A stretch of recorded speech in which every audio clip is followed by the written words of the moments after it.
প্রথমে হচ্ছে আমরা ভিডিও এডিটিং যে টেকনিক্স গুলো আছে সেগুলো একটু দেখি। ধরেন এই ভিডিওটাকে আমরা সিলেক্ট করলাম যে ভাইয়া বলতে পারেন এতক্ষণ পর্যন্ত কি শিখালেন? তো এগুলো হচ্ছে বেসিক কাটছাঁট করা শিখাইছি। এখন হচ্ছে আপনাদেরকে মূল এডিটিং টেকনিক্স গুলো শেখানো হচ্ছে। অলরাইট। সো এখানে দেখেন ভিডিও অপশন অবশ্যই থাকবেন। ভিডিওর পরে স্পিড অপশন আছে, অ্যানিমেশন আছে, অ্যাডজাস্টমেন্ট আছে, বিভিন্ন অপশন গুলো আছে। সো আমরা প্রথমে ভিডিও অপশনে থাকবো। এইখান থেকে বেসিক একটা অপশন পাবেন। এরপর ট্রান্সফর্ম অপশনটা যদি এরকম বন্ধ থাকে, এরকম যদি এগুলো বন্ধ থাকে, এরকম অবস্থায় আপনিও থাকতে পারে। যদি নতুন অবস্থায় ইনস্টল করেন, নাও থাকতে পারে। হ্যাঁ? এভাবে দেখেন প্রত্যেকটা ক্লিক করলে বন্ধ হয়ে যায়।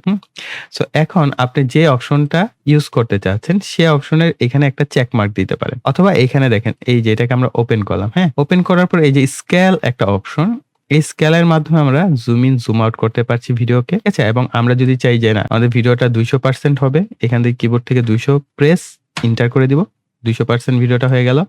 এরপর আমরা চাই পজিশন সেট করতে। যেমন এই ভিডিওটার মাথা কেটে গেছে উনার। তো আমরা এই মাথাটাকে আবার পজিশনে নিয়ে আসতে চাই। তার জন্য আমরা এই যে এক্স এবং ওয়াই এর যে ভ্যালু গুলো আছে এগুলোকে আমরা এভাবে প্রেস করতে পারি। তাহলে এক্স এর ভ্যালু হচ্ছে ডানে যাবে আর ওয়াই এর ভ্যালু হচ্ছে উপরে এবং নিচে যাবে। সো আমরা এখানে যদি বাড়াই, এই যে দেখেন উপরের দিকে যাচ্ছে। এখন আমরা এইখানে উপরেই যাচ্ছে আর এটা হচ্ছে বামে যাচ্ছে। তাহলে ডানে কিভাবে নিব? মাইনাস ধরেন আমরা এখান থেকে 50 দিয়ে দিলাম। সো মাইনাস দিলে বামে যাবে, সরি। আর যদি আমরা এখানে শুধু 50 দেই তাহলে ডানে গেল। ঠিক একইভাবে আমরা এখানে যদি 150 করে দেই তাহলে অনেকটা ডানে চলে আসলো। এভাবে আপনারা সেটআপ করতে পারেন। ধরেন আমি এইখানে ওয়াই এর 400 করে দেই, তাহলে উপরের দিকে চলে গেল। এখন আমরা যদি -400 করে দেই তাহলে নিচের দিকে চলে আসলো। আমরা এটাকে আরেকটু দেই -480, এভাবে হচ্ছে সেটআপ করলেন। এখনো চুল আসে নাই। সো আমরা পুরো চুলটা যদি মানে উনার মাথাটা যদি পুরোপুরি আনতে চাই -600 করে দিলাম। এই যে দেখেন উনার মেইন যে ফেস আমরা এখানে নিয়ে আসতে পেরেছি। এভাবে আপনি চাইলে এখান থেকে রোটেট করতে পারেন। এখানে গোল একটা বলের মতো আছে। আপনি এটাকে ঘুরিয়ে এই যে এইভাবে রোটেট করতে পারবেন এবং এভাবে যতগুলো মন চায় আপনি রাউন্ড দিতে পারেন এবং এখানে আপনারা আবার 0 করে দিলে পূর্বের অবস্থায় চলে আসবে। এখানে আবার মজার কিছু বিষয় আছে, একটু পরে আসছি। আর এখান থেকে আপনি অ্যালাইনমেন্ট লেফট, রাইট, সেন্টার অর্থাৎ উল্টা বললাম। সো লেফট, সেন্টার, রাইট এভাবে অ্যালাইনমেন্ট করতে পারেন। বিভিন্ন অ্যালাইনমেন্ট আপনি সাজাতে পারেন আপনি যেরকমটা চান। সো এখন কিন্তু আমাদের ভিডিও অনেকাংশে চেঞ্জ হয়ে গেছে। আবার আরেকটা বিষয় হচ্ছে আপনি স্ক্রিনের মধ্যে মাউস লেফট বাটন চেপে ধরে এভাবে অ্যাডজাস্ট করতে পারেন। এটা হচ্ছে সহজ শর্টকাট রাস্তা। এরপরে দেখেন এর পাশেই কি ফ্রেম আছে। এগুলো কিন্তু আমরা অ্যাডভান্স কাজ শিখছি। এটা মনে রাখবেন। অ্যাডভান্স কাজ শিখছি এখন। এই ট্রান্সফর্মের পাশে দেখেন একটা চারকোনা বক্স আছে। এই বক্সের কাজ কি? সবার উপরেরটা হচ্ছে এর নিচে যে অংশগুলো আছে এই পুরোটা একটা প্যাকেজ। এইখানে আমরা যা করব সেগুলো অ্যাক্টিভ হয়ে যাবে। সমস্ত বিষয় দেখেন একটা কালার হয়ে গেছে না? আকাশী টাইপের। তার মানে প্রত্যেকটা অ্যাক্টিভেট হয়ে গেছে অ্যানিমেশন করার জন্য। আমরা বলি না ভিডিও অ্যানিমেশন, এই যে এখানে হচ্ছে ভিডিও অ্যানিমেশন। আমরা প্রথমে এটা তুলে দেই। এখানে আমরা 100% করে দেই এন্টার এবং এটাকে আমরা একটু আগের মতো সেটআপ করে নিই। আমাদের ভিডিওটা সেটআপ হয়ে গেল। এখন আমরা এই ভিডিওটা চাচ্ছি যে এই যে পজিশন ডানে বামে গেল এটা অ্যানিমেশন হোক বা আমরা চাচ্ছি জুম ইন জুম আউট হলো সেটা অ্যানিমেট করে হোক। আমাদের ভিডিওর কার্সরটা যেখানে থাকবে সেখানে হচ্ছে আমাদের প্রথম কি ফ্রেম এড হবে। এই যে ধরেন ভিডিওটা আমরা এতটুকু আমরা একটু সামনে থেকে অ্যানিমেশন এড করব। আমরা এইখানে এই বরাবর যে চারকোনা বক্স আছে এখানে মাউস লেফট বাটন ক্লিক করলাম। এখানে ভিডিওর মধ্যে একটা চারকোনা বক্স ক্রিয়েট হয়ে গেছে। এখন এই কার্সরটা কিছুটা সামনে নিলাম। কয়েকটা ফ্রেম সামনে যাওয়ার পর আমরা এখানে স্কেলটা কিছুটা জুম করে দিলাম। হালকা করে একটু জুম করে দিলাম। এতটুকু। এখন যদি আমরা প্রথম ডট থেকে দ্বিতীয় ডটে এই দুইটার মধ্যে দেখি কি হয়েছে, আমাদের ভিডিওটা ধীরে ধীরে জুম হচ্ছে। অর্থাৎ এখানে আমরা একটা অ্যানিমেশন ক্রিয়েট করে ফেললাম। এখন আমরা চাচ্ছি আবার এটা 100% এ এতটুকু দেখেন এই কি ফ্রেম থেকে পরের কি ফ্রেমে আমরা অন্য কিছু একটা করতে চাচ্ছি। এখানে আবার 100 করে দিলাম। দেখেন আবার আমাদের ভিডিওটা পূর্বের জায়গায় চলে যাবে অর্থাৎ জুম ইন হলো, জুম আউট হয়ে গেল। অলরাইট? কত চমৎকার বিষয় দেখেন। এরপর আমরা আমাদের যে পজিশনটা আছে এটার জন্য আমরা একটু কাজ করি। ধরেন আপনি একটা লোয়ার থার্ডস এড করলেন আপনার ভিডিওতে। এই যে আমরা এখানে আরেকটা ইমেজ চলে আসছে ইশতিয়াক খান সুমন লেখা। এই লোয়ার থার্ডটা ধরেন আপনার প্রথমে বামে ছিল। এটাকে আমরা এখান থেকে সিলেক্ট করব যে আমরা এখানে নিচেরটাকে লক করে দিলাম। এই যে প্রয়োজন আছে প্রত্যেকটা। এটাকে আমরা বাম পাশে রাখলাম। রাখার পর আমি এই অবস্থায় কিছু দূর যাওয়ার পর আমরা এই অবস্থায় রেখে একটা কি ফ্রেম সেট করলাম পজিশনে। এই পজিশনে বরাবর কি ফ্রেমটা সেট করলাম। এরপর আমি এটাকে কিছুটা সামনে চলে গেলাম। এখন আমরা চাইলে এটাকে টেনে ধরে এই পাশে নিয়ে আসতে পারি। এই পাশে এভাবে নিয়ে আসলাম। তাহলে কি ফ্রেম এড হয়ে গেল। অথবা আপনি এখানে ভ্যালু গুলো দিয়ে করতে পারেন। আমার কাছে এটাই সহজ লেগেছে।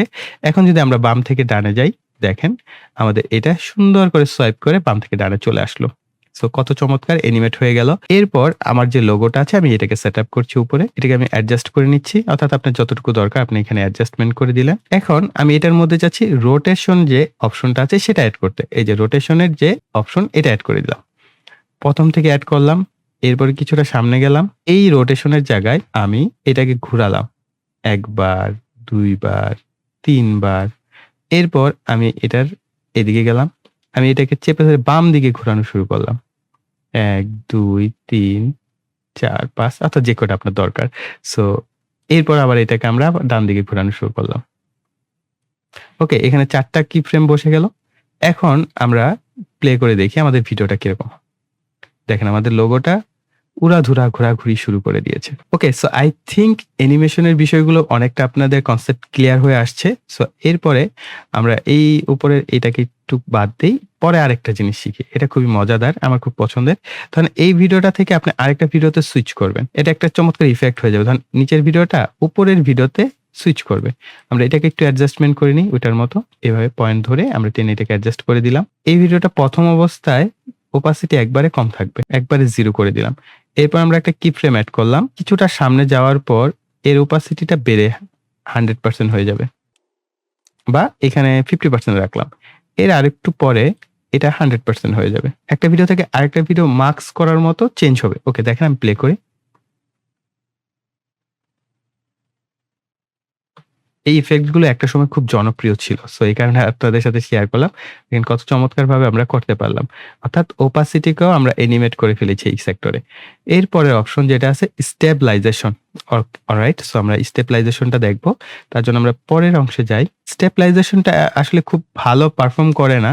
আমি যতটুকু দেখেছি। তারপর আপনারা চাইলে ব্যবহার করতে পারেন। ধরেন এই যে ক্যামেরা একটা শেকি ভাব আছে, সে মুভমেন্ট করিয়েছে। এই মুভমেন্টটাকে আপনি স্টেবিলাইজেশন করতে যাচ্ছেন। অনেক সময় হয় না আপনি কোন একটা ভিডিও রেকর্ড করেছেন মোবাইলে বা ডিএসএলআর বা ক্যামেরায়, সেটা আসলে আপনার হাত নড়াচড়ার কারণে অনেক শেকি আসছে, দেখতে ভালো লাগছে না। সেক্ষেত্রে আপনি এটাকে স্টেবিলাইজ করতে পারেন। তার জন্য আপনি এই স্টেবিলাইজেশন অপশনে সিলেক্ট করবেন। এখানে লেভেল দেওয়া আছে আসলে কত লেভেল পর্যন্ত, এবং এখানে দেখেন প্রোগ্রেস হওয়া শুরু করে দিয়েছে। এটা 100% হওয়ার পরে হচ্ছে কাজ করবে। করার পর রিকমেন্ডেড অপশন আছে, বিভিন্ন লেভেল থাকবে, মিনিমাম কাট, তারপরে মোস্ট স্টেবল, এরকম বেশ কয়েকটা অপশন আছে। আমরা দেখি, প্রত্যেকটাই দেখবো। আমরা এখানে সিলেক্ট করে এখানে 100% হওয়া পর্যন্ত একটু অপেক্ষা করতে হবে এখানে। অলরাইট, সো আমাদের স্টেবিলাইজ অ্যাপ্লাইড হয়ে গেছে। এখন আমরা যদি এখানে প্লে করি, এই যে দেখেন অনেকটাই স্মুথ হয়ে গেছে না? আমাদের যে একটা শেকি ভাব ছিল ভিডিওতে সেটা স্টেবল হয়ে গেছে এবং রিকমেন্ডেড এটা। আর এটা হচ্ছে মিনিমাম কাট। দেখা যাক মিনিমাম কাটে কি হয়।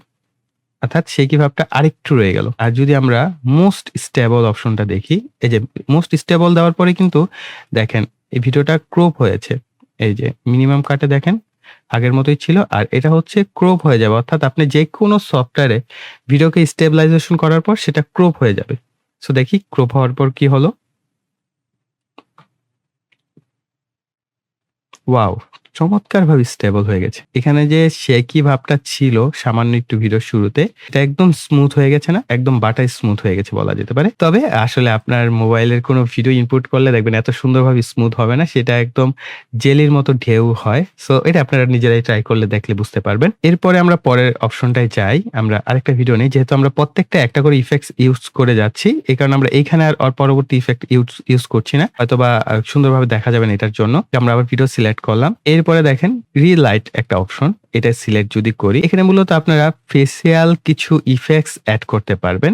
বিউটিফিকেশন এর জন্য এখানে বিভিন্ন ধরনের অপশন আছে, এম্বিয়েন্ট অপশন আছে, ক্রিয়েটিভ অপশন আছে। সো এখানে ফেসিয়াল না, ঠিক এটা প্রথমটা ফেসিয়াল, পরেরটা এম্বিয়েন্ট এন্ড পরেরটা ক্রিয়েটিভ। তো আপনার প্রতিটা আমি জাস্ট একটা দুইটা এখানে দেখাই। এটা ডাউনলোড করি, এম্বিয়েন্ট এর একটা ডাউনলোড করি, ক্রিয়েটিভ এর ডাউনলোড করি। আমরা জাস্ট একটা করে দেখি, বাকিগুলো আপনারা নিজেরাই এপ্লাই করে দেখতে পারবেন। যেহেতু এগুলো খুবই সিম্পল। অবশ্যই কম্পিউটারে ইন্টারনেট কানেকশন থাকতে হবে যখন